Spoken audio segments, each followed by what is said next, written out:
Before you close your eyes tonight, I'd like to invite you on a journey, one not of urgency or effort, but of drifting, sensing, remembering. A journey through kitchens you've never stepped into, where the smoke is soft, the flavors gentle, and the world is ancient, patient, and kind. We won't race. We'll wander. From the creaking floorboards of a Wild West saloon where a pot of bean stew warms under a soot-blackened stove to a Viking longhouse, aglow with firelight and salted broth, to the quiet hush of a monastery where gruel is served with reverence. No alarms, no demands, just stories told in steam, in spice, in slow hands stirring. And as we pass through sun-drenched gardens in Tenochtitlan, over windswept steppe fires, and down the linen-draped banquet halls of empires long faded, you may notice something softening. Not just your breath or your shoulders, but something deeper. The part of you that craves nourishment, not only of body, but of memory, of meaning. This isn't just a bedtime story, it's a gentle ritual, a way to remind you that you are not rushed, you are not behind, you are a guest at the world's table, and there is nothing left to do tonight but rest. So sink a little deeper. Let the warmth of roasted breadfruit, of honeyed figs, of lentil soup simmered in silence surround you like a quilt. You're safe, you're full, you are allowed to rest now. Let history hum softly in the background. Let your breathing slow. And let the story carry you, not to a destination, but to sleep. Hey guys, tonight we journey west. The year is somewhere between 1865 and 1890, and you are not in your bed. You're in a saloon, and no, it's not the glamorous kind full of clinking poker chips, mysterious strangers, or sweeping piano solos. You're standing in a muddy mining town, the kind that smells like unwashed boots, horse manure, and cheap bourbon. And you're hungry. You didn't strike gold today or yesterday or any day this week, but there's a few cents in your pocket and a stomach to fill. So before you get comfortable, take a moment to like the video and subscribe, but only if you genuinely enjoy what I do here. And tell me, where are you listening from and what time is it for you? Now, dim the lights, maybe turn on a fan for that soft background hum, and let's ease into tonight's journey together. You push open the swinging doors. Yes, those iconic half doors do exist, but mostly in the hotter regions. They creak with a sad little squawk. Inside, it's dim and smoky. Not from cigarettes, but from a blackened pot-belly stove that has burned everything from pine logs to discarded socks. You squint through the haze and head to the bar. You're not here for whiskey tonight, though for many cowhands, whiskey was breakfast, lunch, and supper. You want food, solid, hot, vaguely edible food. The barkeep, who may or may not also be the mayor, undertaker, and piano tuner, offers tonight's special, buffalo stew with a side of whiskey beans and sourdough biscuits hard enough to qualify as blunt weapons. Now, don't get too excited. Buffalo might mean any unfortunate creature unlucky enough to wander within shooting distance, including mule, squirrel, or jackrabbit.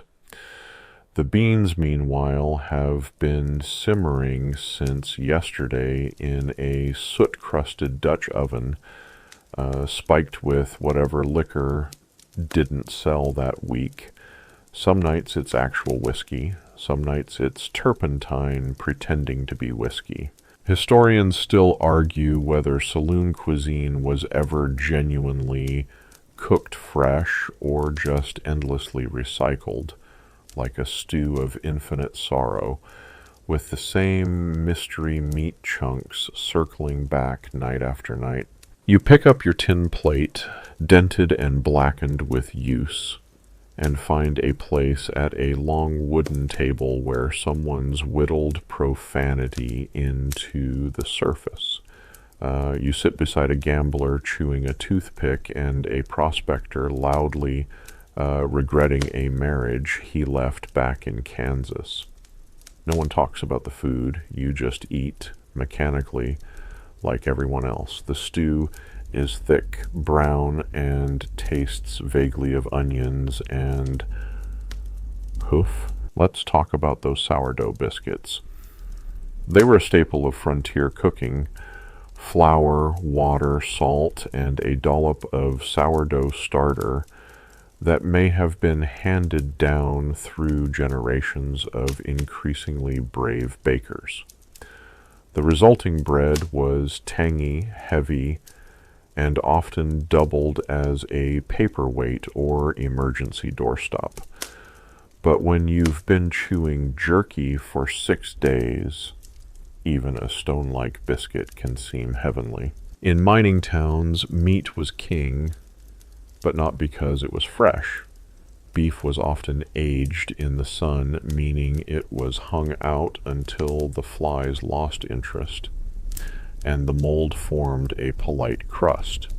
You might find yourself chewing a piece of steak so dry it comes with a side of regret. Saloon menus, if they existed at all, weren't printed. They were shouted, chalked on walls, or scratched into the bar itself. You could expect dishes like fried salt pork with molasses, pickled eggs floating in jars like angry ghosts, lamb kidneys if you were in a town with sheep, and prairie oysters, which were definitely not from the sea. Let's not skip over dessert. If the saloon had access to sugar, and most didn't, you might get dried apple pie or sorghum molasses candy so sticky it could pull your teeth out. But usually dessert meant another shot of whiskey, or if you were lucky, a sip of sweetened coffee with questionable cream. And coffee, frontier coffee, brewed until it could strip paint, often made with reused grounds, bits of eggshell, and occasionally crushed acorns or chicory root when beans were scarce. It wasn't about taste, it was about survival. Meanwhile, in the corner, a cook, likely an ex-soldier or runaway with a deep mistrust of recipes, is hacking something unidentifiable into chunks. You hear the word opossum, best not to ask. But not all saloons were misery pits. In bigger towns or on rail lines, you might find something closer to a restaurant. In Dodge City, for instance, certain establishments offered actual menus with items like oxtail soup, spiced trout, and even roast quail for a price, and with actual tablecloths. Of course, tablecloth might mean a flour sack laid flat. Some saloons even employed cooks trained by the army or immigrants who brought seasoning with them. A Chinese cook might sneak ginger or 5-spice into a stew. A German settler might insist on cabbage. This fusion cuisine was often unintentional, but surprisingly tasty if you could ignore the setting. And then there's the eternal question, what's the worst thing you ever ate in a saloon? For many frontier folk, the answer would be stewed boots. Yes, real boots. If leather softened enough, it could be chewed, and desperate men tried.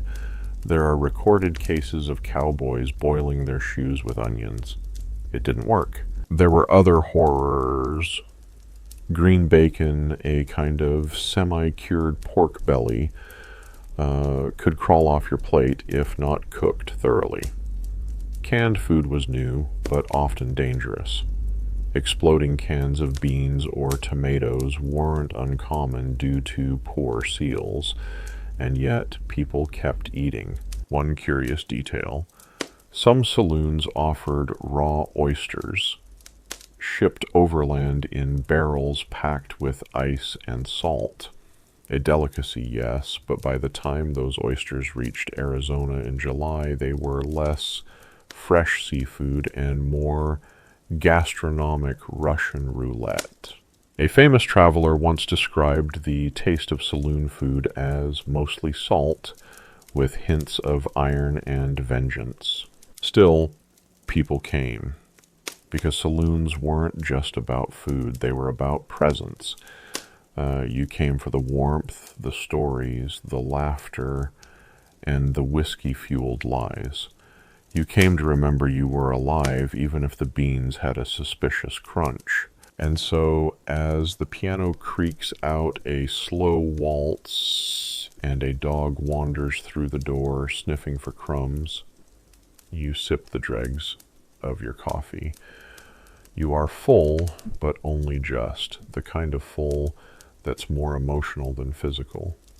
You stare into the stew and wonder, was that squirrel?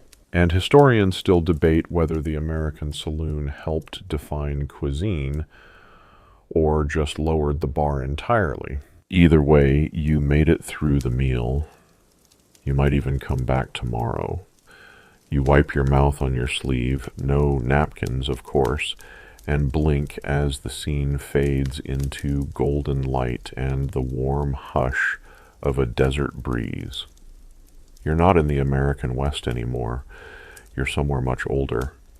The air smells faintly of myrrh, fish oil, and damp linen. You're standing beside the Nile, beneath the towering walls of a sandstone temple. The sun glares down, but there's a shaded courtyard ahead, where tables have been set for a banquet. You've just been invited to a feast beneath the pharaohs.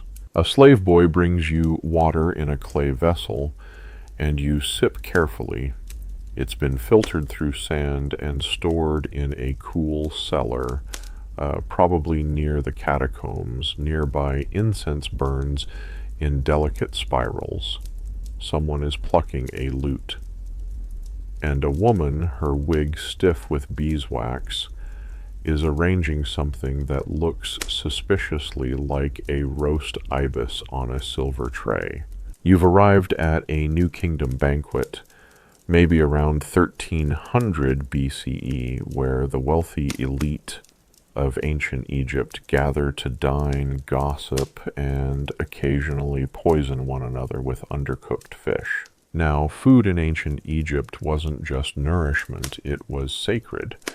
To eat was to honor the gods, and if you were lucky enough to attend a noble's feast, you'd experience something more lavish than most peasants would see in their entire lives. The table, well, low platter really, is set with honey-roasted duck, fig cakes, and bowls of something called mers, a kind of fermented fish mash that historians still argue over. Was it a delicacy, a punishment, or just a way to use up all the leftover fish bits without wasting anything? Let's hope you're not too squeamish. Across the way, two high priests are scooping barley porridge into gold-rimmed bowls, adding carob syrup and lotus seeds for flavor. You, meanwhile, are handed a loaf of sour bread so dense it could double as a tomb brick. You take a bite. It's earthy, chewy, and very much alive with the taste of the Nile. Wine, surprisingly, is flowing freely. Though beer was more common, thick, cloudy, and drunk through a straw to avoid the floating bits. Elite Egyptians imported wine from Lebanon, adding pomegranate juice or honey for sweetness. The amphorae are painted with hieroglyphs, Goodyear, strong buzz, and ominously, don't trust men in leopard skirts. You sip and glance around. Dancers spin between tables. Musicians thrum on lyres. Someone laughs too loudly, probably the merchant who just sold fake lapis to a general. Meanwhile, you chew a date-stuffed fig, the sweet grit of sand hiding beneath every bite. Hygiene isn't quite up to modern standards, but the flavor, heavenly. One of the servers brings out stewed lentils with garlic and coriander, a staple dish that survived thousands of years and still shows up in modern Egyptian kitchens. But tonight's version includes a garnish of crushed locusts, roasted in sesame oil. Why? Who knows? Maybe they're trendy. Maybe it's a dare. Historians still debate whether locusts were everyday fare or emergency rations. But we do know they were eaten often enough to inspire ancient recipes.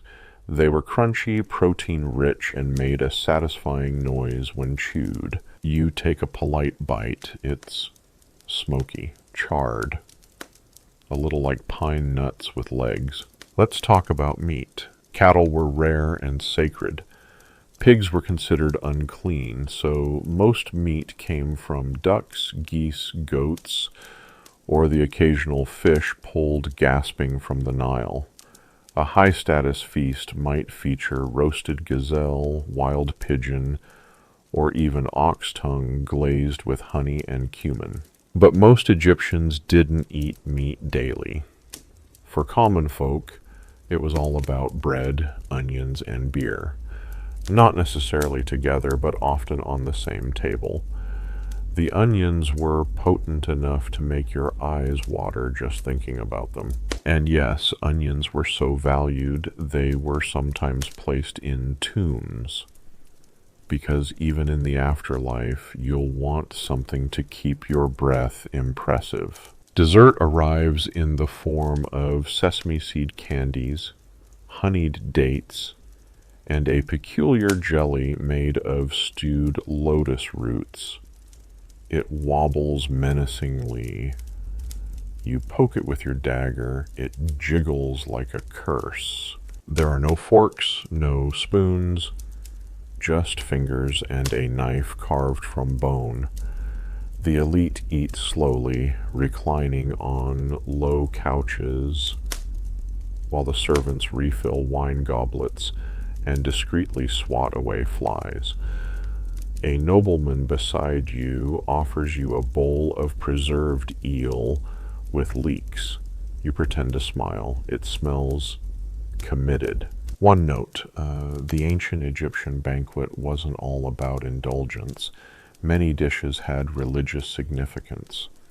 Certain foods were offered to the gods, left in tombs, or used in rituals. The persea fruit, for example, was believed to bring protection. Bread shaped like scarabs was buried with the dead. And honey, oh honey, was a sacred gift, harvested carefully and stored in sealed jars. In fact, archaeologists once opened a 3,000-year-old jar of honey, and it was still edible. Probably. Remember that bit of trivia next time you panic about your pantry expiration dates. But for all this lavish dining, there's something else happening here. You start to notice that the feast is as much about status as it is about sustenance. Every dish is a performance, every wine pour a political maneuver. One woman swaps goblets with her husband to test for poison. A priest waves a smoking censer around the fish stew. You duck instinctively, and amid all the splendor, it's still hot, very hot. Sweat drips down your back. Your wig itches. Yes, you're wearing a wig too. Everyone is. It's the fashion. real hair is considered unsanitary. At this point, you are full, overwhelmed, and just a bit queasy. The combination of honey, fish paste, and fermented onions has settled into your stomach like a grumpy crocodile. And speaking of crocodiles, did you know some Egyptians believed crocodile fat cured baldness? They'd mix it with dates and apply it to the scalp. Just another entry in the long, confusing history of food as medicine. You lean back, gaze at the night sky peeking through the courtyard roof, and sigh. You've eaten like a noble, but your stomach feels like a commoner's. Still, you're grateful. You've tasted history and maybe a bit of eel spine. The music softens. The torches flicker. Servants begin clearing plates, scooping leftovers into baskets, and quietly gossiping about who drank too much date wine. One last glance at the spread, and you smile. You'll never look at lentils the same way again. You blink once, and the night sky vanishes. Now you're indoors, but not comfortably indoors. You're half reclining on a narrow marble couch covered in a leopard skin, propped on one elbow like an awkward side dish yourself. The air smells of rose water, roasting meat, and one too many perfumes battling for dominance. Your sandals squeak faintly on the polished mosaic floor, and your toga has fallen at a weird angle, leaving your left knee exposed to a draft. You are a guest, perhaps reluctantly, at an elite Roman cena or dinner party, and this one is dangerously extravagant. Across from you, a wealthy patrician is licking honey from his fingers and arguing about the merits of dormice versus ostrich brains.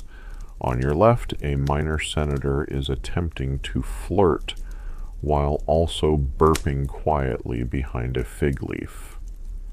To your right, a poet has just been served a stuffed flamingo neck and looks like he's reconsidering all his life choices. Yes, you've stumbled into the strange, decadent world of Rome's multi-course dinner mistake. A slave boy hands you the first course, called gustaccio, which includes pickled vegetables, spiced eggs, and maridum, a garlicky cheese spread that will haunt your breath for days. There's also stuffed dormice, carefully roasted and seasoned with honey and poppy seeds, their tiny legs curled like uncomfortable commas. Historians still argue whether Gleyer's dormice were truly a delicacy of the upper classes, or more of a culinary dare passed around to test the bravery and intestinal strength of visiting guests. You try a nibble. It's surprisingly rich, crunchy outside, soft inside, with the vague texture of oily sausage rolled in pastry. You wonder idly if it once had a name. Probably something noble, like Gaius Squeacus Maximus. More slaves enter, bearing bronze platters, each heavier and more ridiculous than the last. One holds boiled sow's womb with pepper sauce. Another offers you a salad of jellyfish and sea urchin roe, chilled with snow brought in from the Apennines and flavored with defrutum, a reduced grape syrup that could probably be used to varnish furniture. Meanwhile, your host, a round, beaming man named Lucullus, of course, is already into the third course, discussing whether peacock is best when flambéed or served with wine-soaked lark tongues, and the sauces. Everything in Rome seems to come drowned in garum, a fermented fish sauce made by layering anchovies, salt, herbs, and the patience of 1,000 doomed noses, then letting it all rot in the sun until it practically invented its own religion. The smell. Imagine a fish market collapsed into a compost bin during a Mediterranean heat wave, and then someone decided to bottle it and put it on everything. And they did. In fact, garum was so popular, it was shipped in amphorae all across the empire, from Britain to Syria. There were different grades, different blends, and even knockoffs. Ancient food fraud was a thing. As you chew on something that might be lark, might be goose kidney, you look around. The triclinium, or dining room, is plastered with frescoes. Nymphs dancing, Bacchus reclining, a surprising number of suggestive grapes. Oil lamps flicker from niches in the wall. A little monkey in a gold collar scurries across the floor, steals a fig, and vanishes. Wine is everywhere. There's Falernian, the best of the best, probably diluted with seawater or perfumed with rose petals. Romans almost never drank wine pure. It was seen as barbaric. So instead they added water, herbs, honey, chalk, or even lead. Yes, lead. Because apparently taste was more important than longevity. And the lead pipes, the lead amphora linings, the lead sugar substitute, sapa, let's just say Roman doctors stayed busy. One of the more peculiar dishes arrives, snail porridge. Not a joke. The snails are fattened on milk and wine before being chopped into a grainy mash with barley and leeks. It tastes somehow like butter and rainwater. You pretend to enjoy it. Across the table, your host is laughing loudly and calls for the main spectacle course. The double doors swing open. In rolls a mechanical cart in the shape of a ship, bearing a roasted wild boar stuffed with live songbirds. As the carvers slice into the meat, the birds escape in a flurry of panic and feathers. People applaud, a flute plays, you cough up a thyme sprig. Now, whether this exact display happened is debated, but there are documented cases of Roman feasts including live birds, sculpted ice swans, or dishes meant to resemble mythical creatures. Some banquets even included edible tableware, trays of dough, cups of bread, spoons made of sugar. If you broke something, you could simply eat it. And yet, for all this grandeur, you begin to feel a little sad, because somewhere in the crowd, a slave girl is weeping into the stew pot. Someone's dog has eaten a duck egg and is vomiting in the atrium. And that senator in the corner, he just fell asleep in his pea mash. The poet beside you leans over and mutters, "Too much luxury kills the appetite." You nod while subtly hiding a piece of honey-glazed ostrich meatball in your napkin. Finally, dessert arrives, called secundae mensae, the second table. Here you find fig-stuffed dates, almond pastries, and deep-fried honey fritters known as globuli, served warm with poppy seed syrup. There's also a bowl of candied violets floating in wine. Pretty. Tastes like soap. For the finale, your host offers a joke course, salted fish paste molded into the shape of grapes. You pop one in your mouth, regret follows, hard. And now the philosophers start quoting Plato. The wine flows in reverse, and someone begins performing shadow puppets of Romulus and Remus. It's time to leave. But you can't get up, because reclining was how you dined. And now your left leg has gone numb, Your belt's too tight, and you're pretty sure your wig, yes, you wore one again, is slipping. Historians still argue whether Roman feasts were truly this elaborate for most elites, or whether writers like Petronius exaggerated them to make a point. But one thing's certain, food was theater, the table was a stage, and your stomach, a casualty. You stagger to your feet, thank your host profusely, and make a mental note. Next time, just stay home with some barley soup. The triclinium melts away, the frescoes fading like a dream. You wake, not in a plush Roman villa or even a smoky saloon, but inside a felt yurt.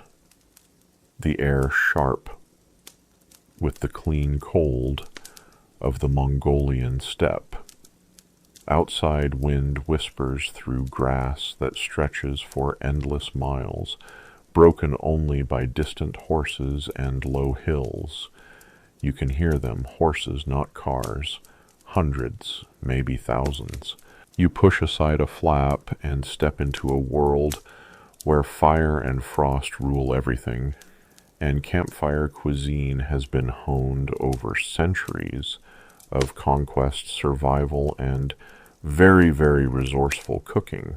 You're traveling with the Mongols, not the cartoon version. These aren't just raiders in fur hats. They're a mobile empire, a vast disciplined network of clans who can ride 100 miles in a day and cook an entire meal without dismounting. And you, lucky traveler, have been invited to dine with Genghis Khan's warriors. A pot hangs over the fire, bubbling ominously. You squint into it, half expecting to see something wave back. Instead, it's bortsog, fried dough, floating in mutton fat. You're handed a piece. It's crispy, warm, and slightly sweet. One bite and you understand why this recipe hasn't changed in 800 years. Next comes air-dried cheese curds, or arul, rock-hard nibbles that could chip a tooth but last for months, even years, in a saddlebag. You suck on them like candy. Your jaw protests. Now someone is offering you a leather pouch of kumis, fermented mare's milk. It's fizzy, sour, and more alcoholic than you expected. You try not to grimace. The warrior beside you slaps your back in approval. You're bonding. Historians still debate how much kumis was ceremonial versus casually consumed, but evidence shows it was deeply symbolic, offered to the sky god Tengri and poured into the earth to honor ancestors, right before everyone got a little tipsy. The main dish tonight is a meat stew called korkhog. Stones heated until glowing are dropped into a metal container layered with goat or mutton, onions, and a handful of root vegetables if available. The lid is sealed tight, and the entire thing steams and smokes in its own juices. No spices, just heat and hunger. You're handed a chunk of mutton on the bone, still sizzling. It's tender, gamey, and unflinchingly real. Mongol food doesn't try to impress, it tries to fuel. These people burn calories like paper in a forge. Every bite counts. Beside you, a boy is sucking marrow from a hollowed bone. He's 6. His pony is bigger than yours. He burps and offers you a chunk of dried horse meat. It's dark, lean, and slightly sweet from the drying process. Yes, horse meat. Common, even cherished, in Mongol cuisine. They respected the animals deeply, and when the time came, they wasted nothing. Even horse blood was occasionally mixed into broth or used as emergency sustenance on long campaigns. And here's something you might not know. Raw liver, occasionally eaten for quick iron and strength. No garnish, no prep. Just sliced and handed over like a fleshy apple you politely decline. The warrior beside you shrugs and eats yours too. Now, out of nowhere, someone lifts a saddle. You realize this isn't for riding, it's for cooking. One old practice, still debated by historians, is placing strips of meat beneath the saddle while riding, letting the pressure and body heat tenderize it over the journey. Does it work? Unclear, but it definitely warms it. It also explains the unique chewiness some diners describe as leathery with a hint of saddle. And let's talk about dairy. Oh, the dairy. The Mongol diet is overflowing with milk-based products. Butter, cheese, yogurt, cream, cows, goats, yaks, all fair game. Milk is churned by hanging it in a skin sack and swinging it from a tripod for hours. The resulting butter tea, su te tsai, is salty, creamy, and unlike anything else. You sip it while wind batters the yurt's sides. It tastes like warmth. Mongol hospitality, even during war, often revolved around food. A guest could not be refused drink or meat, and sharing your last dumpling was an act of deep honor. Tonight they offer you booze, steamed mutton dumplings that release hot broth with each bite. They're the size of your palm and steaming. You burn your tongue instantly. Welcome to the family. As the fire crackles low, your hosts pull out a musical bowl, part instrument, part serving dish, and begin singing to the spirits. One man pours a rock distilled from fermented milk. It's strong enough to start a fire and possibly remove rust. You toast the stars anyway. Historians still argue whether this diet, so high in fat and protein, so low in vegetables, contributed to the incredible endurance of Mongol warriors. But what's certain is that this food worked. It kept them alive across tundra, desert, and mountain. They could ride for days, sleep in snow, and fight without pause. You curl up near the embers, stomach full of goat and dumplings, your skin sticky with smoke, and wonder, when the world was young and empires were dust on the hoof, what did victory taste like? Tonight it tastes like boiled bones and fried dough under a sky so wide it could swallow time. And somewhere out there, beyond the campfires, wolves howl. But you're not afraid. You've eaten with the Mongols. That's enough for tonight. You roll over in the fur-lined yurt, stretching, warm from goat stew and smoke, and then the cold stone jolts your back. You're no longer surrounded by yurts, but by silent arches, thick candlelight, and the smell of mildew and incense. Welcome to a monastery. It's early, always early. The bell hasn't rung yet, but you're already awake because you never really sleep well on straw mats. Your robe itches. Your knees ache, you can see your breath, and there's nothing for breakfast but barley gruel and prayer. You're living as a medieval monk, and food is not about pleasure, it's about restraint, reflection, and digestive penance. Down the cloister hallway, slippered feet shuffle on stone.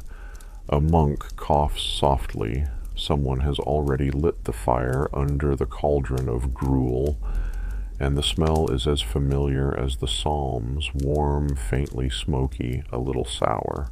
You line up with your brothers. No talking. Heads bowed.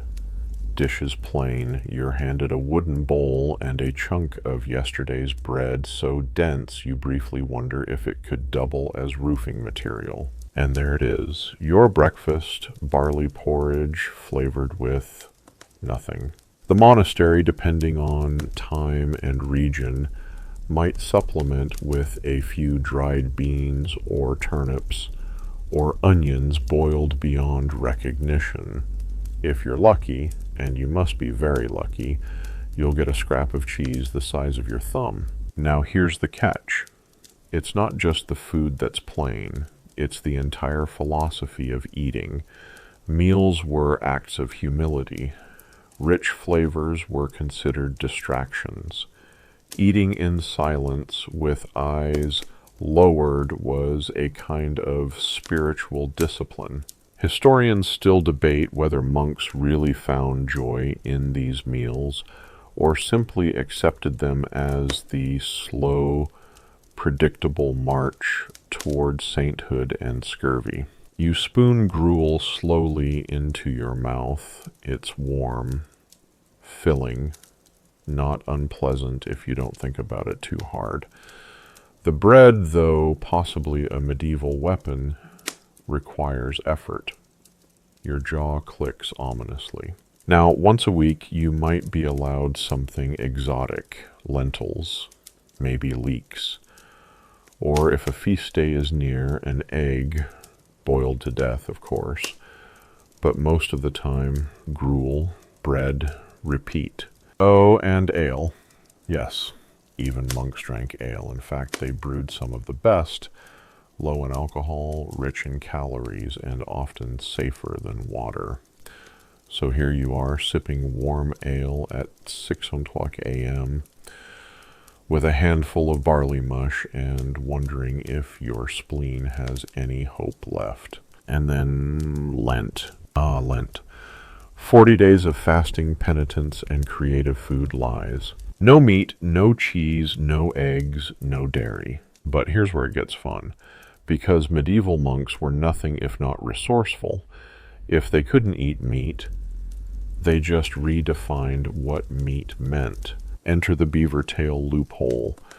Because beavers lived in water and had scaly tails, monks reasoned they were basically fish.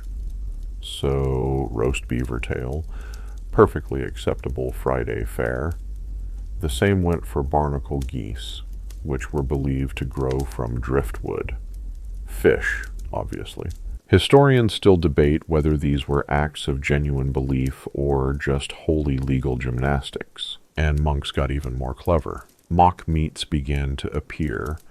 Fish made from pressed almonds, cheese made from mashed peas, sausages of ground lentils and dried herbs. They'd sculpt and season them to resemble forbidden foods. You bite into one of these, it's honestly not bad. A little dry, a little deceitful, but passable. The abbey gardens were where real miracles happened. Monks cultivated onions, garlic, cabbages, leeks, and herbs with painstaking care. They experimented with crop rotation, composting, even beekeeping. Many medieval agricultural innovations came from monastic settings, and their herb gardens, lush, rosemary, thyme, sage, fennel, not for flavor usually, but for medicine. Though some made it into broths on feast days, you suspect most herbs were chewed as digestive encouragement after too much lentil mash. Still, even in austerity, the human urge to enjoy occasionally peeked through. On feast days, food transformed. You might see roasted capon, buttered peas, custards, even wafers with fruit compote. The silence might be lifted, ale might be stronger, someone might sneak a second helping. You, never. You're a humble servant of God with a surprisingly full spoon. At Christmas, they baked spiced breads with honey and dried cherries. At Easter, soft cheeses, fresh eggs, and herbed stews made a welcome appearance. Still simple, but festive. And despite the monotony, monks lived long lives.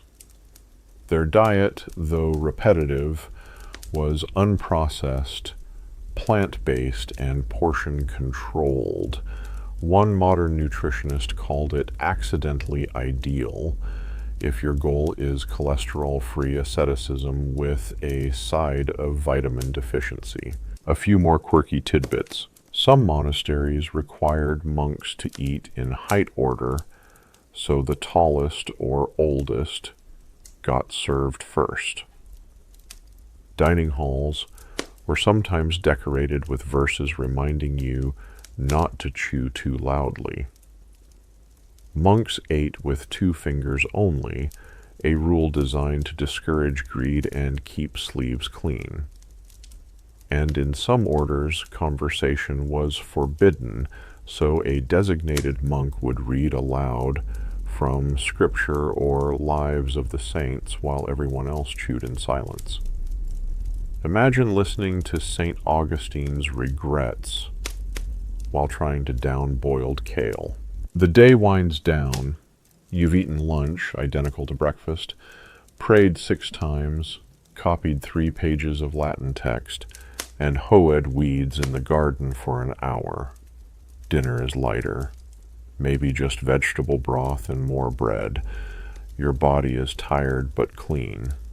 Your stomach respectfully bored. And as you climb into your wooden cot, your mind drifts, not to roast goose or honeyed pears, but to tomorrow's meal, a new day, a new bowl of gruel. The cycle continues, calm, predictable, silent.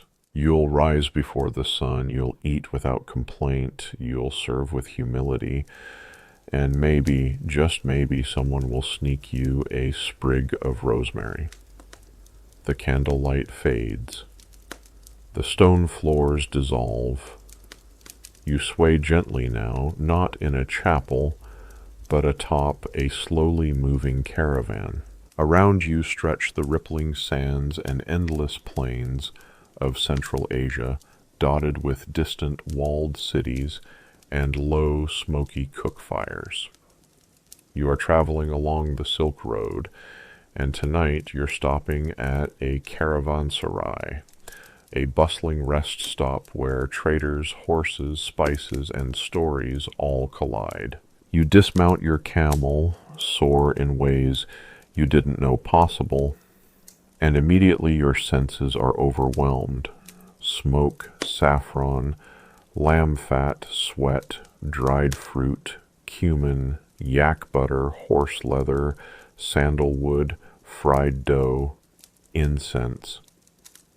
It's all here, at once, on your tunic, in your nostrils, forever.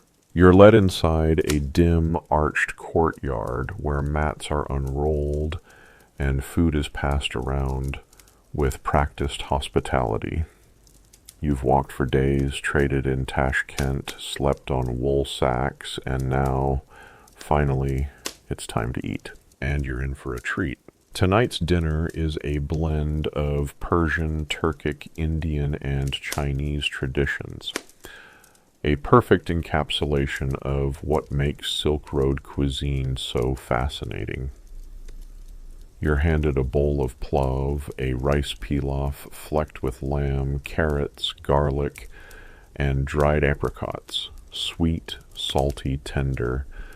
This is food designed to refuel traders and charm ambassadors. Beside that, samsa, golden meat pastries baked in clay tandoors, filled with cumin-laced mutton.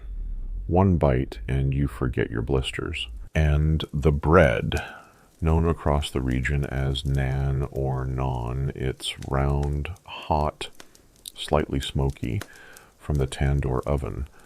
Every region adds a twist. Some scatter sesame, others stamp patterns in the center with metal spikes to prevent bubbling. You rip a piece and scoop up yogurt, spiced lentils, or honeyed eggplant. Historians still debate the full range of ingredients available to traders, but archaeological evidence reveals everything from pomegranates and pistachios to barley noodles and fermented mare's milk, a menu that would baffle even the most experienced modern food blogger. A passing merchant hands you a cup of hot fermented tea, sour with hints of salt and herbs. Another offers dried apricots stuffed with walnuts.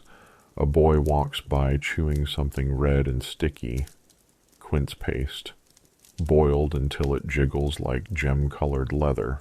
The dishes shift depending on which direction the caravans come from. From the east, you might get steamed dumplings, lightly spiced, possibly with wild garlic and scallion.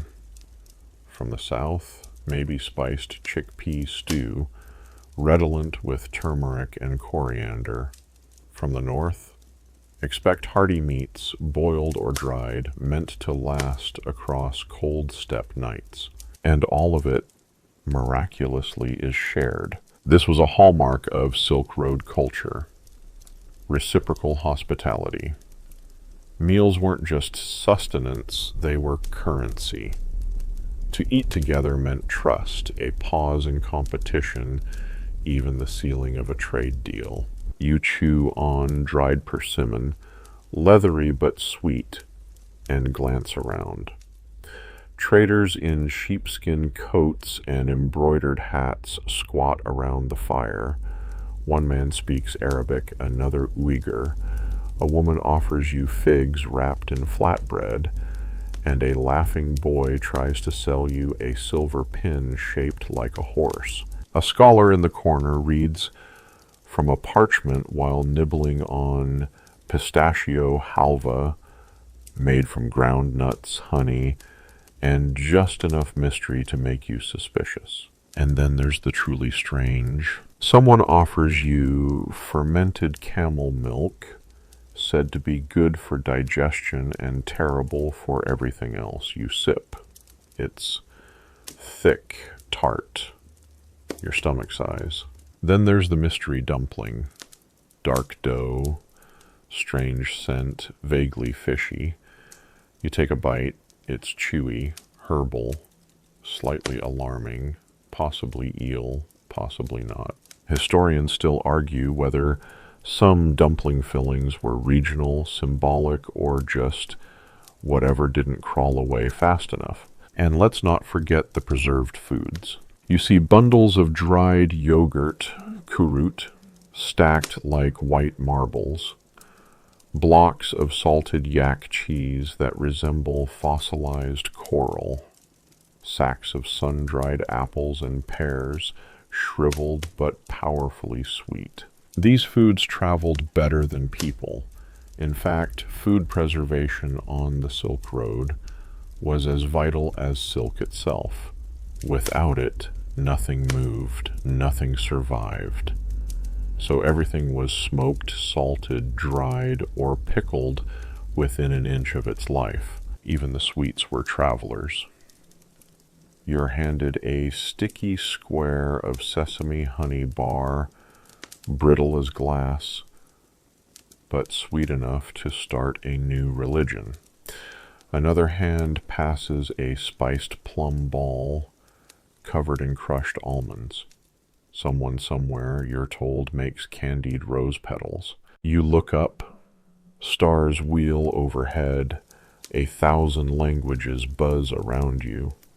Laughter, song, firelight. Somewhere a musician plucks a 2-stringed lute. Somewhere else someone snores. A spice merchant quietly roasts fennel-scented lamb skewers. You hope he forgets you're here and accidentally shares. And in this moment, you understand what the Silk Road really was. Not just a route for silk, but a highway of flavor. A centuries-long buffet where empires passed curry powder instead of insults, and culinary borders blurred into stews, dumplings, and roasts. You lie back on a camel saddle, your belly warm with rice and tea and smoke, and smile as a distant donkey brays out of tune. You've eaten better here, beside a cracked well and a smoky fire, than in any palace. Word count 2016. Awaiting continue. You said continue. ChatGPT said section 7. You awaken to birdsong, not the cheerful chirps of sparrows, but the unsettling crrrk of something that definitely has claws. You blink. You're not on the Silk Road anymore. You're surrounded by water, causeways, and brilliant floating gardens. Welcome to Tenochtitlan, the capital of the Aztec Empire. The year, somewhere around 1500 CE. The lake glitters, the Chenampas, those ingenious artificial islands used for farming, float serenely in the morning light. And you're here for breakfast. It begins quietly, a woman grinding maize on a stone matot, her motions rhythmic, patient, eternal. She pats dough between her palms and lays it on a clay griddle. The smell of toasting tortillas rises into the mist, and you suddenly understand why this civilization grew so powerful. Food wasn't just nourishment here. It was ritual, calendar, status, survival, and song. You are handed a tortilla, soft, warm, fragrant. You bite in. It's slightly smoky, a little chewy, and deeply comforting. But that's just the start. This morning, you're also offered a toll, a thick corn-based drink flavored with vanilla, cacao, and sometimes chili. It's like sipping warm pudding with a hint of war cry. Perfect. For protein, there's beans mashed and seasoned with epazote, a pungent herb that tastes like oregano met a thunderstorm. Alongside it, amaranth porridge sweetened with Maggi sap.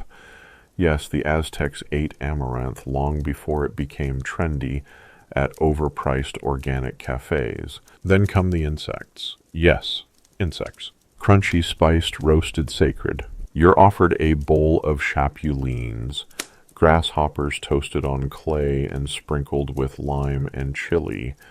You hesitate. The locals are watching. You take a bite. Crunch, zing. Smoky, salty, oddly addictive. Honestly, you'd eat them again. Historians still argue whether the consumption of insects was ceremonial or simply practical. Either way, it was common, nutritious, and very crunchy. Nearby, a vendor roasts axolotl, yes, the cute little salamanders.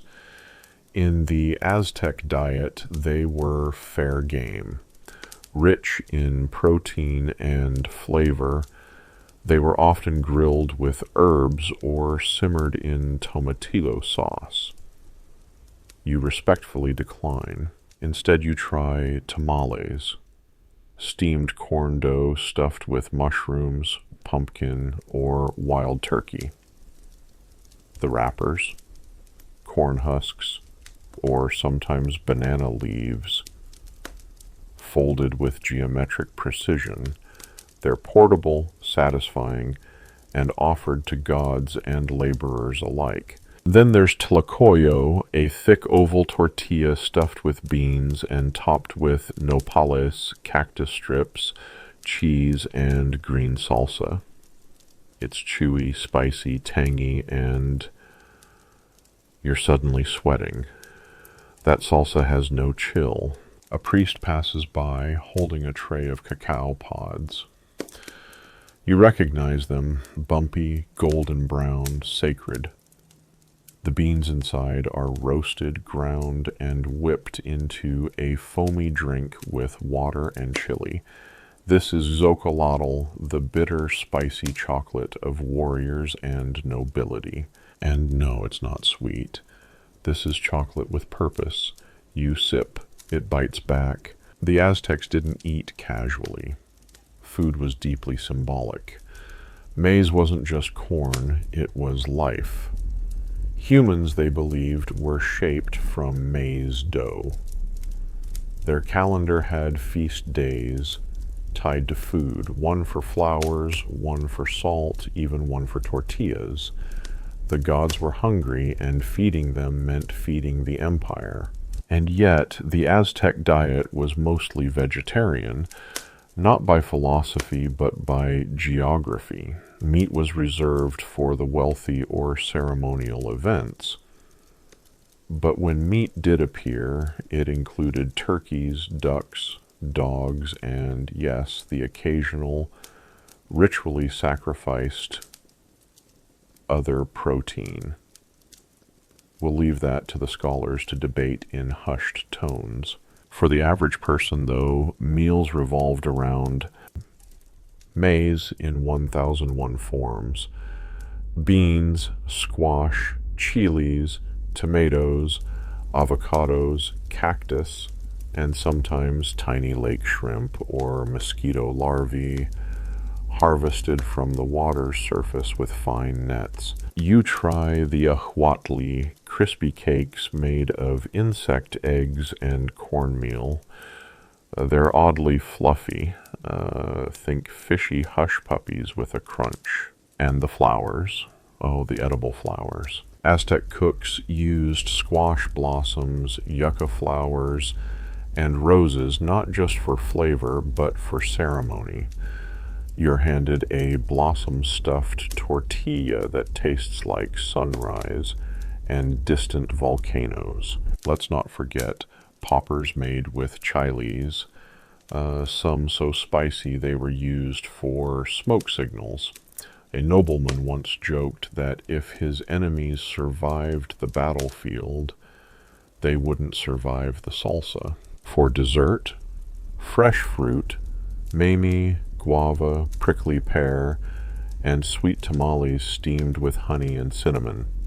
And a final drink, pulque, fermented maguey sap, thick, white, a little sour, slightly intoxicating. You sip slowly as a flute plays nearby, and the scent of roasting squash drifts through the morning fog. You've eaten better here, among farmers, warriors, and cooks, than any royal table could promise. And the best part? The food isn't gone.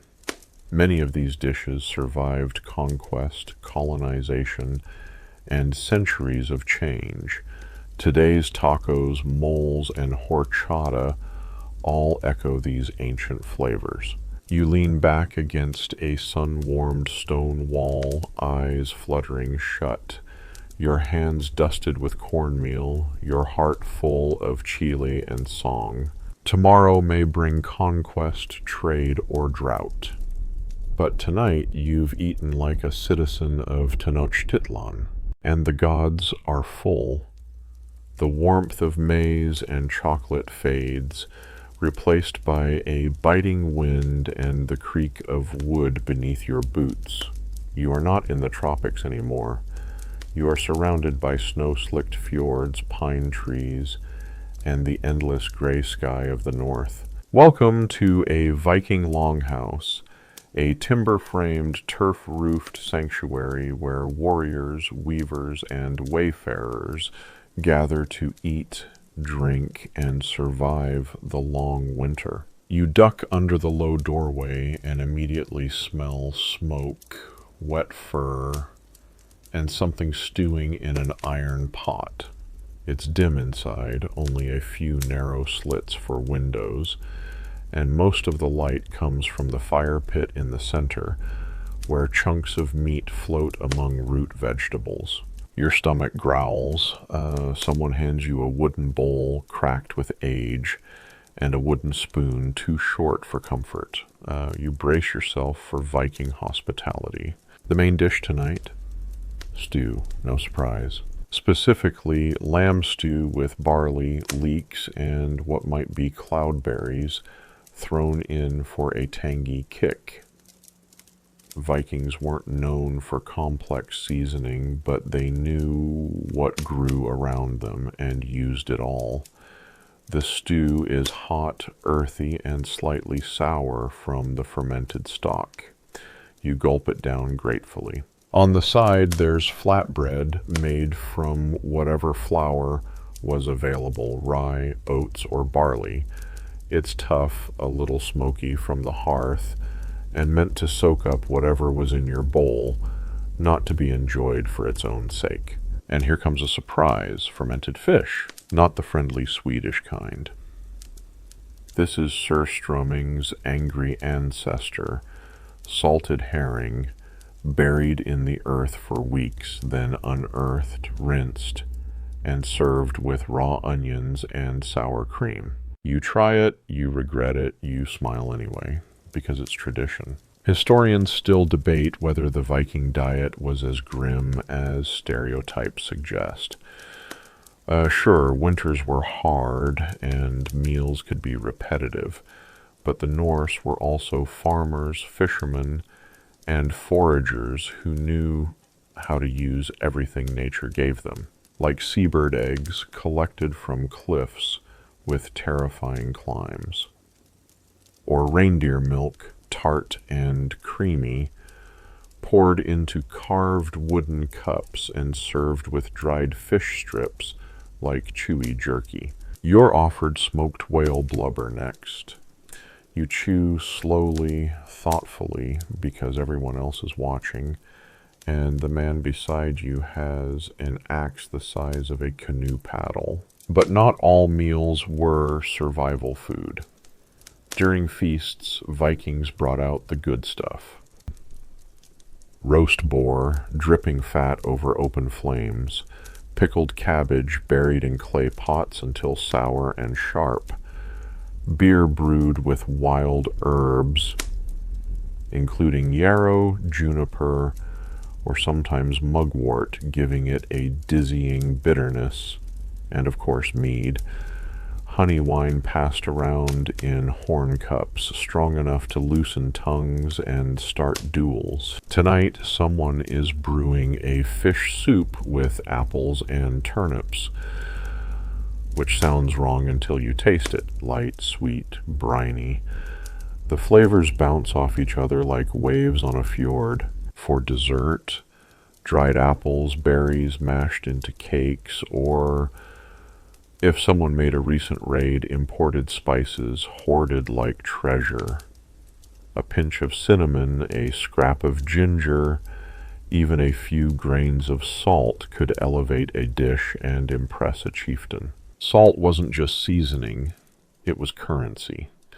Preserving meat, fish, or butter with it was the key to surviving months at sea or snowed-in winters. And speaking of the sea, you're handed a chunk of dried cod, known as stockfish.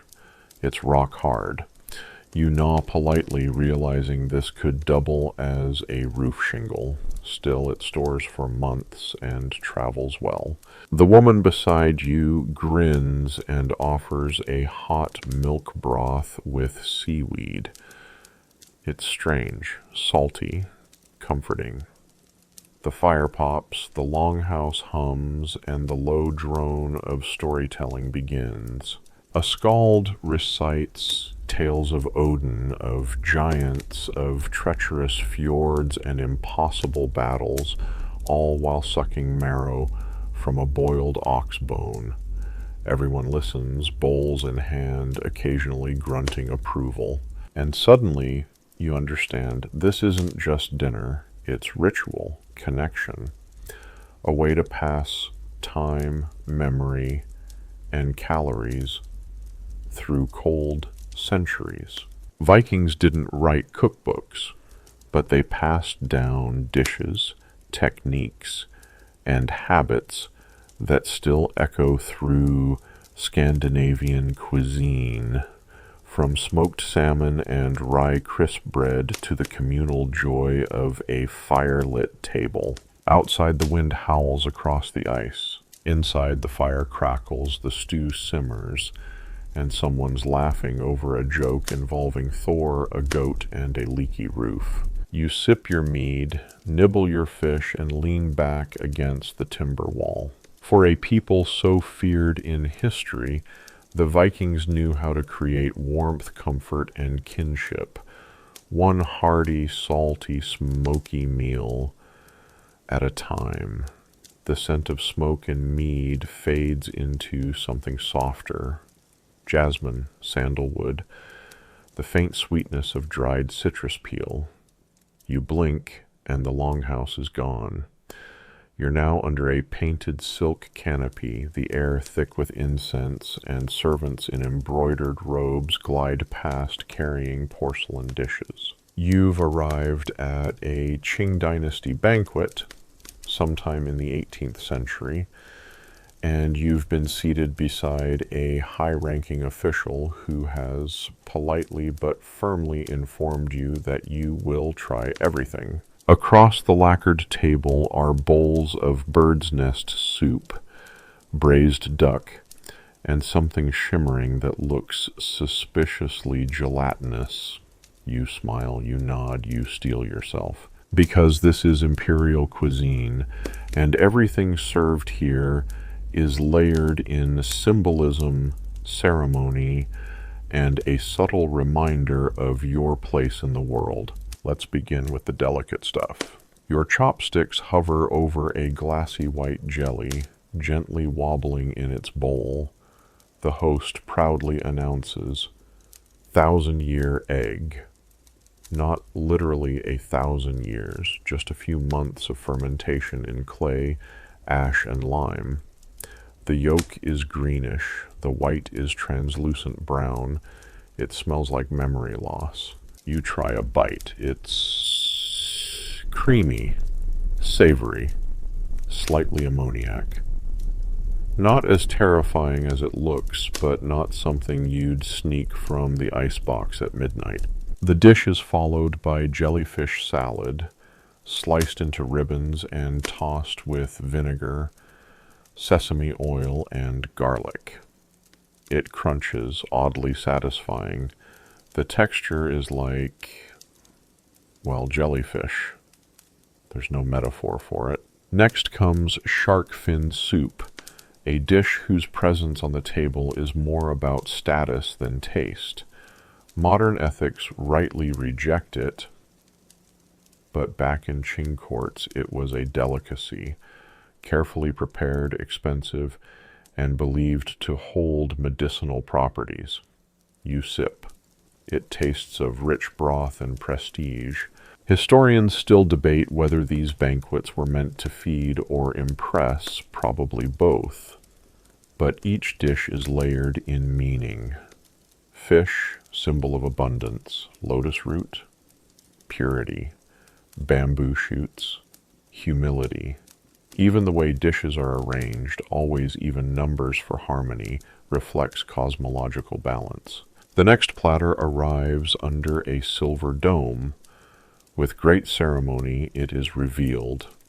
Roast swan, its neck curled in a graceful arc, meat glistening with honey glaze, garnished with tangerine blossoms. You make eye contact with the swan. It seems disappointed in you.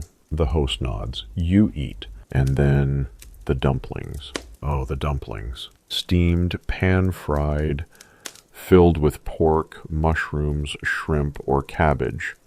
Each one a delicate parcel pleated by hand, served with dipping sauces, vinegar, chili oil, fermented bean paste. You could live on these. To cleanse your palate. Pickled plums, tart enough to make your eyebrows question their purpose. Now comes a dish called drunken chicken, poached, chilled, and soaked in rice wine until it tastes like it's been to a party without you. Alongside it, braised eggplant, so soft it practically apologizes as it dissolves. Then something more intense. Sea cucumber, gelatinous and oddly firm, stewed in abalone sauce. Its texture is polarizing.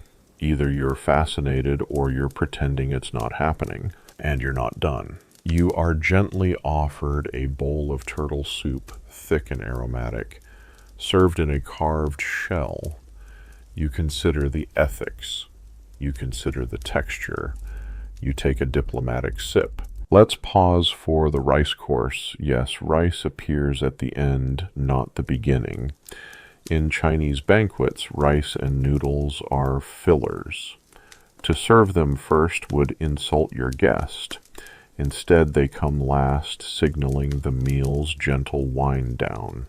Your bowl is filled with sticky rice studded with chestnuts and jujubes, warm and soothing after the aquatic gymnastics you just endured. For dessert, lotus seed paste buns shaped like peaches, glutinous rice balls in sweet osmanthus soup, candied kumquats and snow fungus jelly, and the grand finale, tonghulu, skewered hawthorn berries dipped in molten sugar, hardening into glossy red jewels. Your teeth ache, your heart is calm, your stomach politely confused.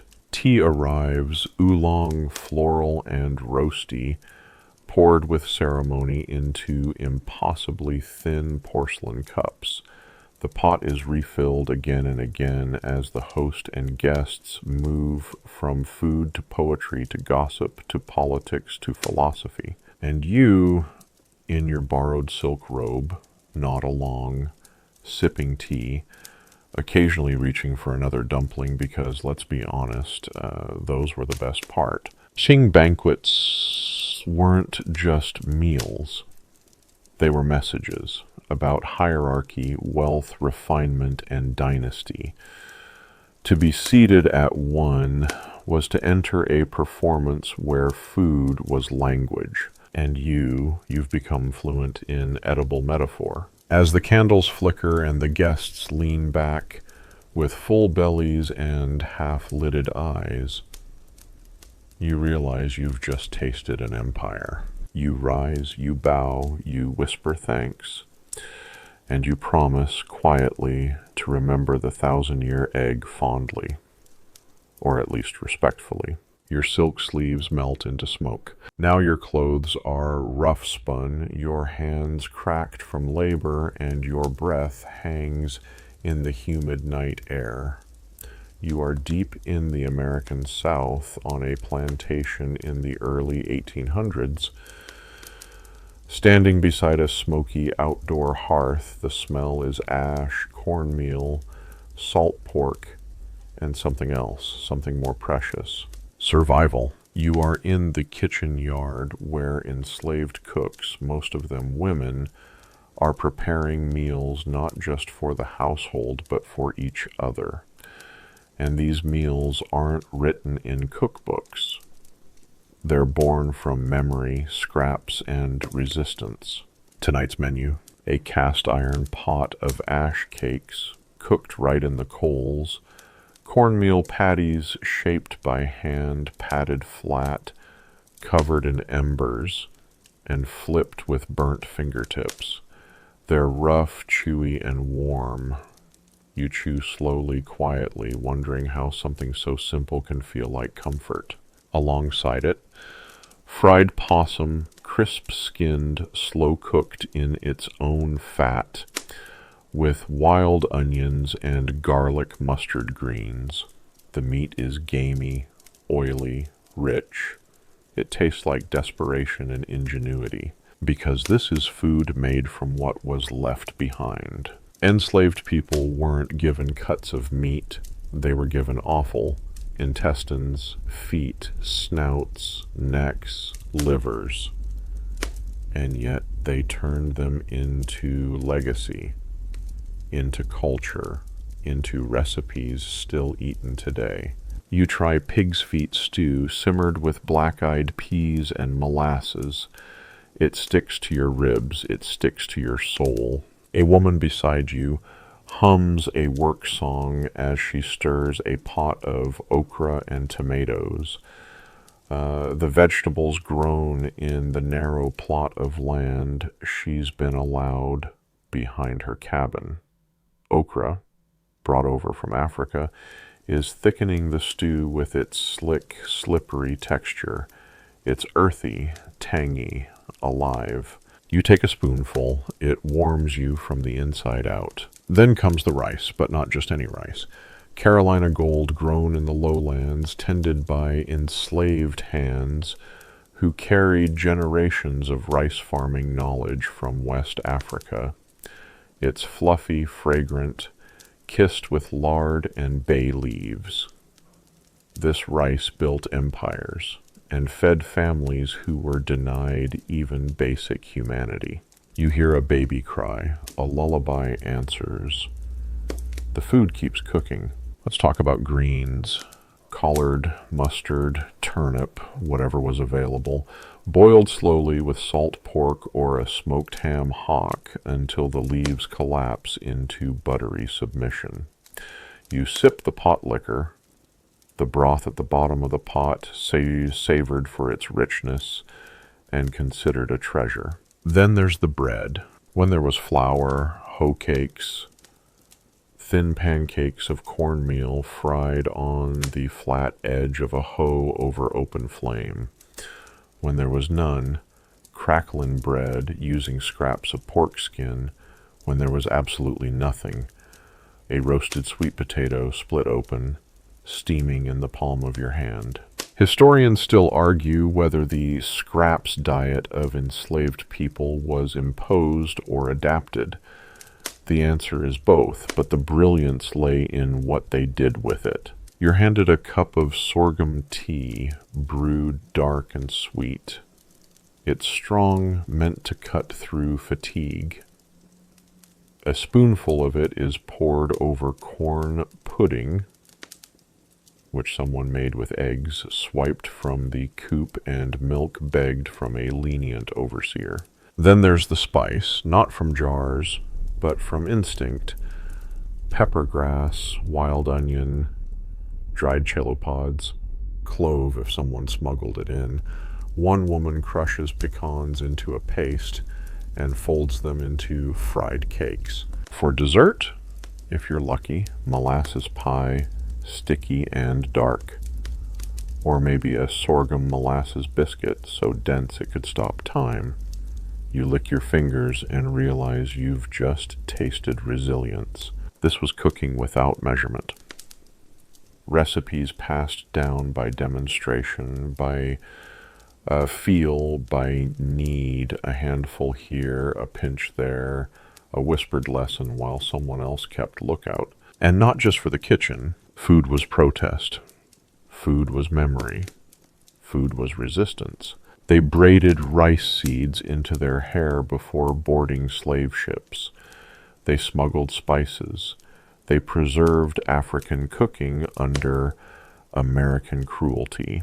And from that came Hoppin' John, black-eyed peas and rice, gumbo, jambalaya, barbecue, yes, barbecue, slow-smoked pork rooted in West African and Caribbean traditions. And even soul food, a term that would come later, but whose bones were being boiled right here in these soot-covered pots. The fire crackles, a child steals a biscuit, someone laughs. And even here, in the hardest place imaginable, there's warmth, community, a meal that matters. You sit on a worn bench, the stars above like silent witnesses, and sip one more spoonful of stew.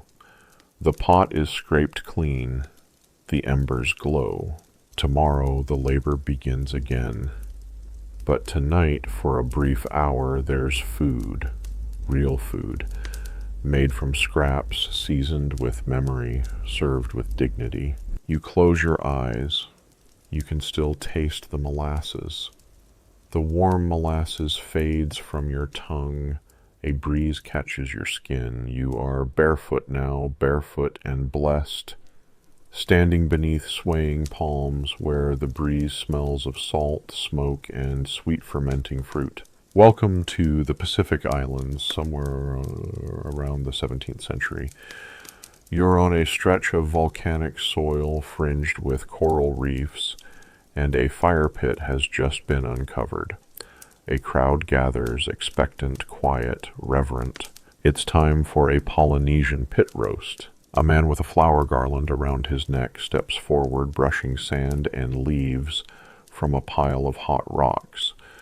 With great care, they begin to unearth the emu, an underground oven lined with banana leaves, volcanic stones, and hours of ancestral practice.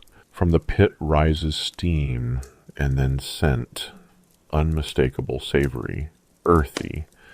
You feel it in your chest before you taste it. First comes the whole pig, slow roasted with Thai leaves, its flesh falling away with a whisper.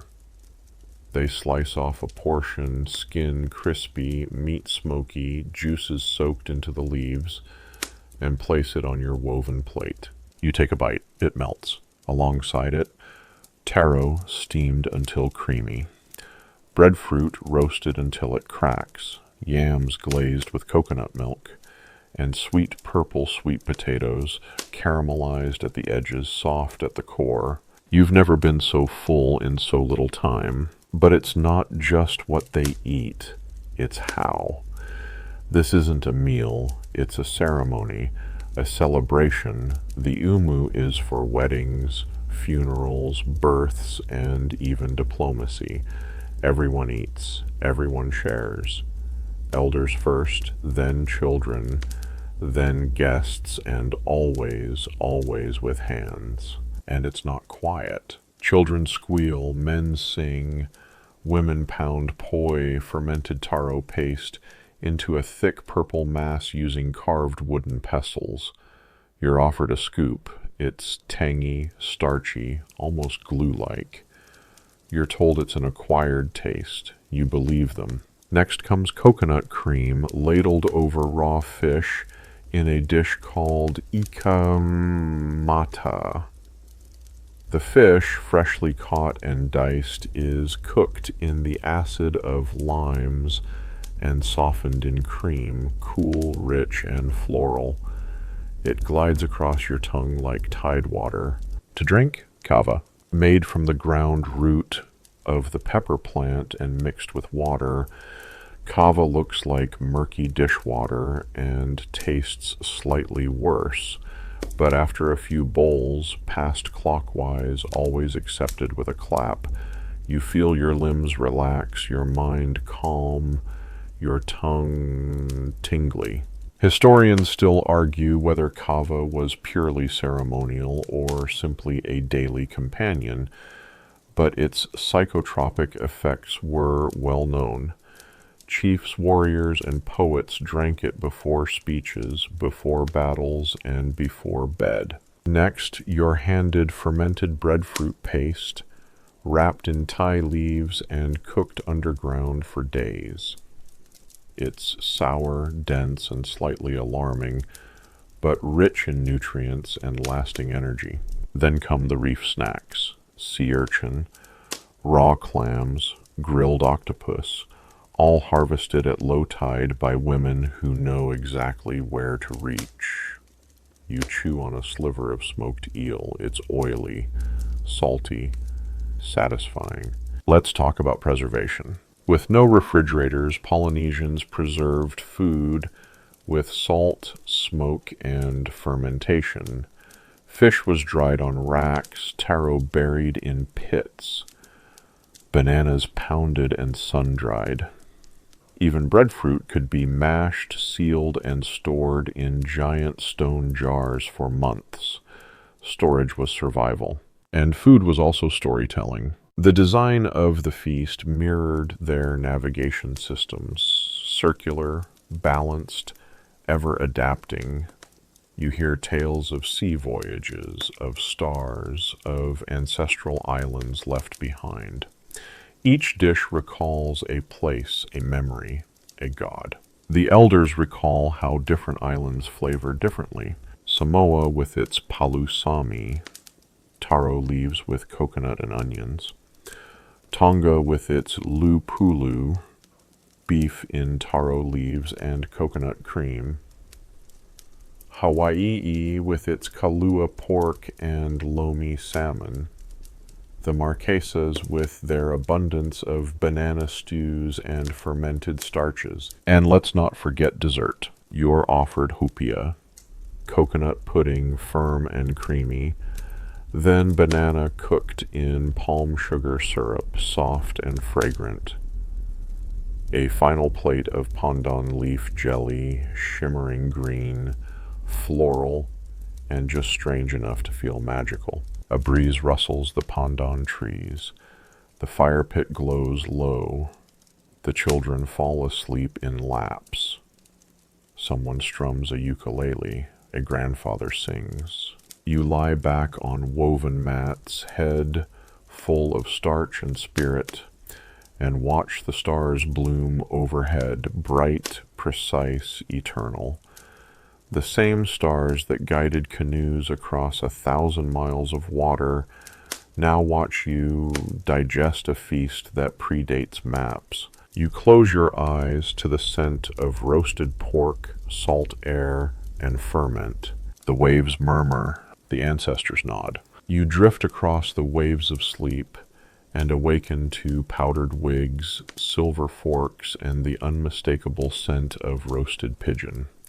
You're no longer lying on a pandan mat. You're sitting upright in a stiff embroidered chair in 18th century England, surrounded by lace, velvet, and the brittle politeness of a Georgian supper party. A servant refills your wine glass, carefully, silently. Another unfolds a napkin the size of a picnic blanket across your lap.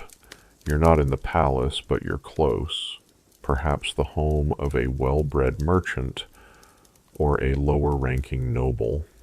Still, the food is extravagant, the air is perfumed, and someone is fanning a pineapple like it's royalty. Yes, a pineapple. It's not for eating, it's for display. In Georgian England, pineapples weren't fruit. They were status symbols. Often rented by the day, they adorned tables as proof of one's wealth, worldliness, and willingness to pay an absurd sum for something no guest could touch. Historians still debate whether anyone ever sliced into them. Most just nodded at them admiringly, while nibbling on pigeon pie or eel jelly.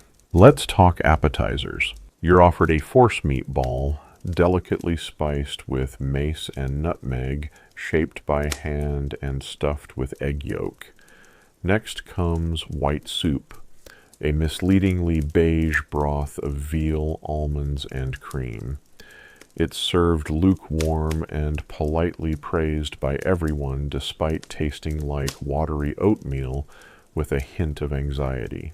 The first course continues with salmagundi, a composed salad of cold meats, pickled vegetables, boiled eggs, and anchovies arranged like a landscape painting on a porcelain platter. You taste it. It's sharp, sour, and very damp. And then comes the meat parade. Roast venison, boiled beef tongue, braised hare, game pie, pigeon with artichokes. It's all here, arranged symmetrically, garnished with parsley sprigs and expressions of mild confusion. You spear a slice of veal and wonder if anyone actually likes veal, or if everyone's just afraid to admit otherwise. Next to you, someone in a powdered wig is attacking a jellied calf's foot. You pretend not to see. At Georgian tables, presentation was king. Dishes were set out all at once, symmetrically, in a style called service à la française. The more platters, the more prestige. Diners helped themselves or were helped by servers, often resulting in lukewarm bites and clumsy arm reaches. The chaos was part of the charm. Now it's time for the pineapple moment. A footman reverently moves it from one end of the table to the other. Guests murmur appreciatively. No one touches it. It smells divine. You're served a dish called ragout of oysters and coxcombs, yes, actual rooster combs, boiled to gelatinous submission and served with cream and shellfish. You take a bite and pretend to enjoy it. The texture is like regret in sauce form. There's also fricandeo of sweetbreads, meaning a gently braised organ you'd rather not identify. The sauce is perfect. The meat is ambiguous. But there's relief in the vegetables. Peas in butter, sweet and bright. Mashed turnips, simple and comforting. Cauliflower in cheese sauce, which someone calls a fashionable indulgence. You eat 3 servings. And let's not forget bread. Crusty white loaves, delicate rolls, and manchet bread, made from refined flour and served warm in a napkin-lined silver basket. It's the best thing you've tasted all evening. A servant now appears with a silver fish kettle, unveiling trout in aspic, garnished with boiled eggs and dill. The fish stares at you. You nod politely. And then, just when you think you're safe, comes the second course. Yes, second. This time, roast duck with orange sauce, partridges on toast, minced squab with chestnuts, and steamed puddings, both savory and sweet, served in cloth wrappings. You choose a suet pudding with beef marrow and begin to reassess your life. Finally, dessert. You made it. Marchpane, marzipan sculptures, candied angelica, orange peels in syrup, sugar-dusted grapes, and trifle layered with jam, sponge, custard, and whipped cream. Sweet, soft, reassuring. The servants clear the meat and fish and bring out comfits, tiny sugar-coated seeds or spices meant to freshen breath and distract from the fact that no one here has flossed since birth. Then the wine table is rolled in. There's claret, port, sherry, and a disturbing concoction called sack posset, a blend of spiced milk, wine, and eggs that tastes like eggnog's surly cousin. Conversation drifts to politics, marriages, and scandal. A gentleman to your left attempts a pun involving fox hunting and pudding. No one laughs. He repeats it louder. A woman in lace drops her fan. You eat another trifle layer in self-defense. The pineapple is still untouched. Historians still argue how representative these feasts were, whether most Georgians ever experienced them, or whether these suppers were the Versailles of the middle class. But one thing is clear: eating was performance, and every dish, joke, and table flourish was meant to reinforce status, control, and sugar consumption. You excuse yourself before the port induces a duel. Outside, the night is quiet. The stars are gentle, and in your pocket is a stolen marzipan rose, sweet, soft, a reminder that even in the age of powdered faces and food-shaped architecture, some things were meant to be eaten, not just admired. You walk off the pineapple hangover in silence. The powdered wigs vanish. The marzipan melts on your tongue. Now your feet tread tiled courtyards bathed in golden sun, and the air is perfumed with rosewater, cardamom, and grilled lamb fat. You are in the Ottoman Empire, perhaps during the 17th century, in a palace pavilion nestled among tulips and cypress trees. You've just been roused for breakfast, not with a bell, but with the gentle clink of porcelain and the rustle of servants arranging cushions. You blink. You're not in a dining room, you're in a garden. The Sultan's breakfast is outdoors today, and it is impossibly elegant. A low table is set before you, surrounded by embroidered cushions. Tiny songbirds hop in fig trees. A fountain murmurs. You sit cross-legged, cross-eyed with sleep, and someone gently places a dish of borek in front of you. Crisp filo pastry, hot and golden, filled with feta, spinach, or ground lamb, depending on your rank or luck. It shatters when you bite into it, scattering flaky crumbs into your lap and into history. You are then offered kamak, a heavenly clotted cream spread thick on fresh honey-soaked flatbread. It's almost too rich for morning, almost. Beside that, olives, both green and black, marinated in lemon and thyme. Cucumber slices, tomatoes, and tiny curls of parsley serve as a token nod to freshness. The rest, pure indulgence. The tea arrives, black, strong, steaming from a tulip-shaped glass. You hold it by the rim and sip slowly. Then again. This isn't just tea, it's rhythm. The Ottomans took breakfast seriously, but they took variety even more so. You are now handed simit, a sesame-studded bread ring, somewhere between a bagel and a pretzel. You dip it in cheese, in jam, in olive oil. You lose track of time. And now, sweets. Yes, in the morning.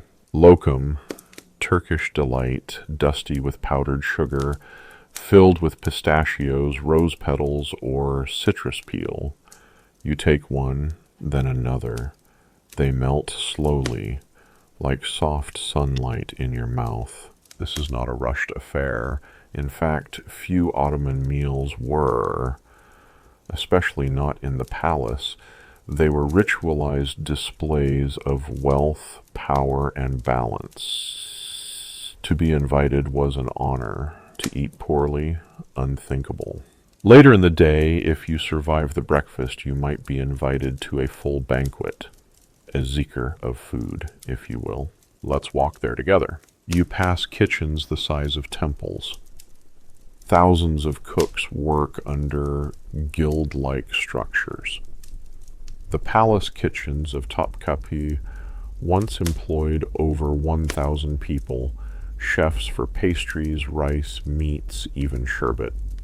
Each dish had its specialist.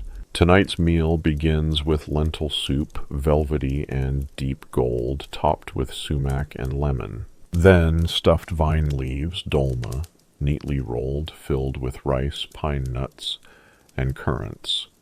Sweet, savory, fragrant with cinnamon. Some versions contain lamb, others are strictly vegetarian. Then comes pilav, not just rice, but a philosophy. Ottoman pilav is soft, buttery, infused with saffron, clove, or dried apricot. It may arrive with chickpeas, shredded chicken, or be blanketed with a whole roasted quail, depending on how festive your host is feeling. Then, lamb kofte, spiced meatballs, seared and served with yogurt. Then, eggplant stew, slow-cooked with tomatoes, garlic, and green peppers until it weeps flavor. The Ottomans called eggplant the Sultan of vegetables. They weren't wrong. You pause, you breathe, you sip sherbet, a chilled drink of fruit and flower syrup, diluted with snow gathered from mountain tops and kept in underground chambers. Rose, cherry, lemon, mulberry, there's one for every mood. Next, the most delicate dish of the night. Tulip sorbet, yes, tulip. Made from the syrup of boiled petals. It tastes like perfume, rainwater, and poetry. You close your eyes. Historians still debate whether these floral desserts were widespread or reserved only for the palace elite. But their recipes survive in faded notebooks embroidered in gold, guarded by chefs as jealously as any political secret. And now, dessert proper. Baklava, of course. Golden, crisp, impossibly layered, oozing with honey and chopped pistachios. You take a bite, you ascend. Angels nod respectfully. Beside it, helva, sweetened sesame paste, sometimes crumbly, sometimes spoon soft, and pumpkin poached in syrup, topped with tahini and crushed walnuts. The meal ends as it began, with tea, or perhaps Turkish coffee, dark as midnight, served in a tiny cup, grounds swirling at the bottom like a prophecy. Someone reads the dregs. They say you will eat well again. Outside, the courtyard glows with lanterns. The air smells of cinnamon and coal smoke. Someone begins to sing. You're full but not heavy, sweet but not dizzy, sleepy but wide awake inside. The Ottoman meal was never just about food. It was architecture, music, diplomacy, and perfume, layered, ornamental, and strangely calming. You close your eyes. A piece of baklava lingers on your tongue like a final stanza. The tulips bow in the night breeze. Your last bite of baklava dissolves into snow. You open your eyes to a white landscape stretching in all directions, bleak, frozen, vast. You're no longer lounging in a silk pavilion, but hunched inside a reindeer hide tent, warmed only by a smoldering fire and the thick, sour scent of survival. Welcome to Siberia. You've arrived in a Chukchi camp deep in the Arctic Circle sometime in the early 19th century. It's winter, though honestly, when isn't it? You're wrapped in furs, your breath fogs in front of you, and there is precisely zero chance of fresh herbs. Dinner tonight will not be photogenic, but it will keep you alive. Your host, bundled in layers of skin and wool, passes you a bowl of soup that smells like bone, salt, and stubbornness. Inside, boiled lichen, bits of reindeer meat, and something that might once have been a fish, now reduced to its essence. You sip, it's hot, oily, surprisingly soothing. You live another day. Siberian cuisine isn't about seasoning, it's about strategy. Calories are precious, warmth is everything, and when the sun disappears for weeks, food must last. Next, you're handed a piece of raw frozen fish, stroganina. Thinly sliced like carpaccio, it's served icy and stiff, dipped in a mix of salt, pepper, and vinegar. Your teeth ache, your soul cheers. You nod approval. Someone passes a flask. You take a swig. Reindeer milk. It's thick, creamy, faintly sour, and carries the same emotional weight as a fleece blanket. Chukchi and Evenki herders have relied on it for centuries, boiled, curdled, churned into butter, or left to ferment into something volatile. Historians still argue over the exact fermentation techniques, but one thing's clear: you don't gulp reindeer milk. You negotiate with it. Let's explore the rest of the table, well, the felt mat on the floor. There's frozen marrow scooped from cracked reindeer bones, fish liver spread on rye crisps when available, or just licked from a knife, seal fat aged in ice until it's firm enough to slice and rich enough to power a sled dog for a week. And yes, you're offered elk marrow pudding, a traditional dish among the Evenki, made by boiling bones until the fat and gelatin coalesce into a translucent, wobbly dome. It jiggles, you blink, you eat it. It tastes like firewood and victory. Then comes the blood sausage. Made from reindeer blood, millet, if there's any, and herbs foraged in summer and dried like treasure. It's boiled, sliced, and served warm. It's rich, grounding, and hauntingly metallic. And speaking of summer, for about 2 months each year, Siberia bursts into furious life. During those weeks, families gather wild garlic, berries, mushrooms, sorrel, and nettle, preserving them by drying, freezing, or fermenting. You taste salted cloudberries, tart and floral, still holding the memory of long-gone sunlight. Food is stored in dugouts, suspended from poles, or buried in snow. It is the ultimate long game. You're now offered boiled bear paw, a delicacy in some remote regions. The fat is gelatinous, the skin chewy. You chew carefully, aware that this meal once growled. Later in the evening, someone unwraps a bundle of frozen rabbit skins, revealing sun-dried fish strips beneath. Tough, salty, excellent for travel. You suck one like jerky and feel a bit like a well-fed sled dog. For dessert? Yes, even here. Someone ladles you a bowl of reindeer milk curds mixed with crushed pine nuts and a touch of honey, harvested during the brief, warm season when bees emerge like miracles. It's sweet, cool, and genuinely joyful. To drink, hot brick tea boiled until almost bitter, thickened with milk and fat, then salted. You take a sip. It's not pleasant, but it's nourishing, and it keeps your hands warm. You notice now how everything is eaten communally, with deference to elders, respect for scarcity, and no waste whatsoever. Bones are saved for broth, skins for clothing, fat for light. This isn't peasant food. It's precision engineering for the human body, designed by centuries of observation, hardship, and unbreakable bonds with the land. Outside, wolves howl. Inside, laughter bubbles. Someone passes a bone flute. A child plays with a frozen fish like it's a toy horse. Life endures.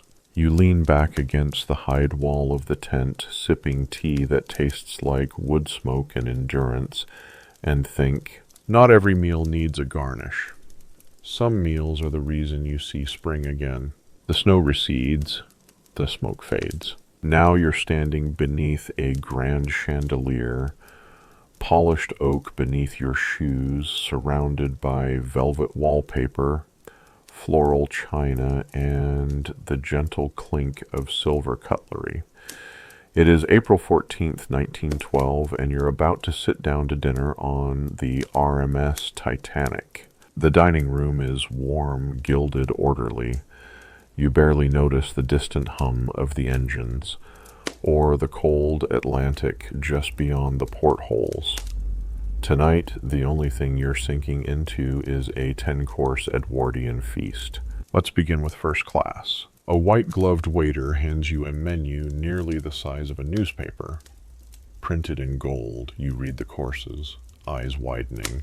Oysters, consommé alga, poached salmon with mousseline sauce, filet mignon lily, chicken lyonnaise, lamb with mint sauce, roast duckling with applesauce, punch romaine, a citrusy, boozy sorbet palate cleanser, cold asparagus vinaigrette, pâté de foie gras, peaches in chartreuse jelly. Yes, that's all one meal. The oysters are briny and perfect. The consommé sparkles like amber. The salmon is pillow soft beneath a veil of mousseline so delicate it quivers at your breath. The filet mignon lily is laced with foie gras, truffles, and Madeira sauce. The punch romaine arrives in a crystal goblet, half melted, half dream. The asparagus, chilled, crisp, with just a kiss of mustard in the dressing. You lean back in your high-backed chair and sigh. This is Edwardian elegance, luxury not just enjoyed, but displayed. A floating palace, a dining room as wide as a street. Meals to prove civilization floats above chaos. Historians still argue whether first-class menus were meant to impress or distract. Either way, they succeeded, and now second class. You walk through a narrower corridor into a simpler dining room. White tablecloths, polite conversation, sturdy cutlery. Dinner includes consommé, baked haddock with sharp sauce, curried chicken and rice, spring lamb with mint, plum pudding, American ice cream. Still decadent by most standards. The haddock is firm and flaky. The curry is mild, a British interpretation. The plum pudding arrives blazing with brandy. You feel seen, you feel full. Then there's third class, the steerage passengers. Simple fare. Communal tables. Laughter over formality. Tonight, vegetable soup, roast beef with brown gravy, boiled potatoes, plum and rice pudding, cabin biscuits, sweet tea, hearty, honest, nourishing. You share a bench with a family from Donegal. Their children dip biscuits in tea, grinning. Someone passes a plate of buttered turnips. Someone else offers a song. And it's worth noting, the food in third class, though plain, was better than most working class people ate on land. Titanic fed them well, 3 square meals, fresh fruit, even oranges. But no one knew it would be their last supper. Let's fast forward just a few hours. Midnight, April 15th. Everything changes. The dining rooms are empty, silverware abandoned, biscuits half-eaten, the kitchens are flooded, recipes drowned. In the lifeboats, someone clutches a cabin biscuit wrapped in cloth. In the cold, on deck, others sip brandy from a steward's flask. Not for pleasure now, but for heat. The elegance is gone, but the memory of the meal remains. It becomes part of the story. The tragedy, the contrast between gilded forks and icy water. Later, survivors would recall what they ate just before. I had roast duck. I only finished the soup. We never got to dessert. Historians still debate whether food on the Titanic was excessive or humane, but no one doubts it was unforgettable, because the meals, like the ship, represented a world on the brink, a last breath of Edwardian luxury before the world changed. And now, over a century later, people still recreate that menu, still taste that era, still wonder what it felt like to sip punch romaine in a gilded room, unaware of the darkness just ahead. You finish the meal in your mind and return your napkin to the table. You rise quietly. The music has stopped. You step back from the table. The ship tilts. The water calls. But for one brief shining night, you ate like a monarch at sea. So now, as the final crumbs settle and the last flicker of candlelight fades from your imagined feast, you let yourself drift. You've traveled across thousands of years tonight, through smoke-filled saloons, gilded temples, monastic kitchens, windswept yurts, and royal banquets. You've tasted dust and honey, spice and ash, salt and sorrow. You've sat beside emperors and slaves, warriors and monks, cooks who never wrote their names but fed generations. And now your body is still, heavy with story, your breath soft. The world of waking fades to the sound of a crackling fire, or a low drum, or just the hush of wind slipping through palm leaves. Imagine yourself reclining once more, not in a palace or a longhouse or a tent, But here, wherever here is for you, there's warmth in your chest, a kind of ancient fullness, not just from food, but from the lives you've touched through time. The dishes are cleared, the table's reset, the kitchen's gone quiet, and the world, all the worlds, settle into sleep. You are full of lentils and laughter, of pine nuts and poetry, of bread baked on stone and honey stolen from tombs, of everything humans have ever done to feed one another, even when they had so little. Let your thoughts soften now. Let your jaw loosen. Your eyes are growing heavier, heavier still. Whatever tomorrow holds, it will come. For now, let history hold you like warm bread in hand, like soup sipped in silence, like a bite of something remembered but nameless. You've eaten, you've traveled, you've made it to the end. Let the dreams come, let the dishes fade, and sleep. Sleep well, traveler of time and taste. May your dreams be seasoned gently, and your night full of quiet peace.